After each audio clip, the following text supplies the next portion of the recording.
of the New Mount Rose Missionary Baptist Church in Fort Worth, Texas.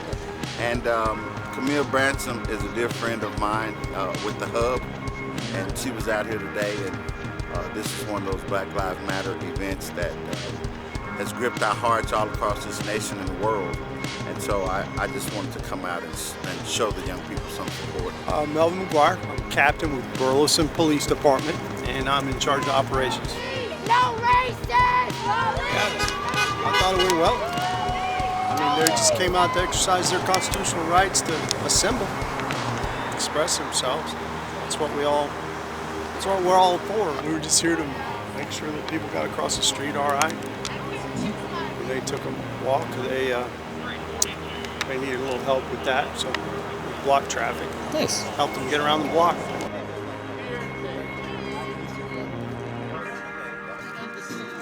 Okay, so I'm Chris Halbert. I am the founding member of Burnout Boy Band. My guitarist is over here. His name's Stacy.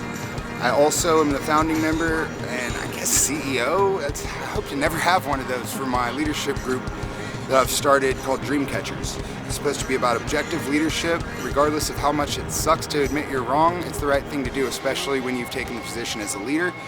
And that's one of the main tenets of my Dream Catchers leadership group. I'm also an officer of the Toastmasters Club here in Burleson that meets at the Chamber of Commerce. As a loud mouth, I didn't know what to say, I didn't know what to do besides to be in solidarity or anything like that.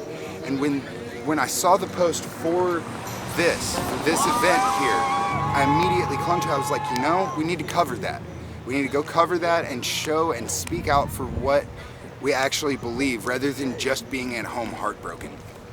Being at home heartbroken doesn't do anything. Sharing things behind a page. There were 200 people out here, 300 people that didn't just share something. They're gonna go share something meaningful now that they created. It's really something that was refreshing to know that with Burleson having maybe less than 1% population, to see that the majority of people out here were not African American, they were Anglo. Justice! No peace! No justice! No peace! No justice! No peace! Who were yelling and really conscientious. Yeah, that's the last of the front lines, we call it. You know, after everything goes down, there's that remnant of that front line that remains to the end. No justice! No peace! Woo!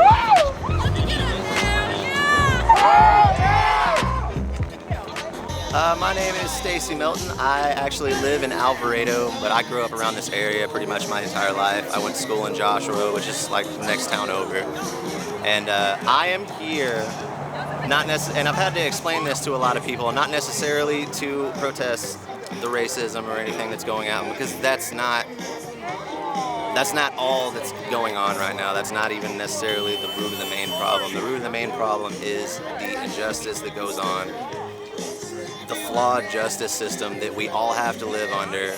And I didn't necessarily have to deal with a whole bunch of racism growing up, but my entire life I knew that my father was in prison, and I also knew that he was in prison for a crime that he did not commit. And he spent a little over 22 years. He went to jail right after my mom got pregnant. And he went to jail for a little over 22 years for a crime that he did not commit due to shitty representation, and because he was a black man.